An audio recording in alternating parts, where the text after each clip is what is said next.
ওইভাবে নামাজ পড়ো যেই নামাজের মধ্যে আছে মনোযোগ, ওই নামাজ পড়ো যেই নামাজের মধ্যে আছে ভয়।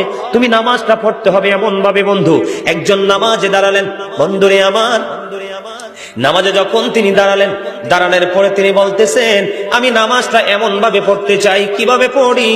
আমি নামাজটা এমন ভাবে পড়ি, যখন আমি নামাজে দাঁড়াই আমার কাছে মনে হয় আমি ফুলচেরাতের পোলের উপর দাঁড়িয়েছি। একটু যদি নড়বড় হয় আমি জাহান্নামে নিক্ষিপ্ত হব। তার মানে হলো আমি এতটাই মনোযোগের সাথে নামাজ পড়েছি যেন আমার নামাজটা বিন্দু পরিমাণ কোনো আংশিক ভাবে যেন অগ্রহণযোগ্য বলে আল্লাহর কাছে গৃহীত না হয়। তিনি বলতেছেন, আমার কাছে মনে হয় রে এটা আমার জীবনের শেষ নামাজ।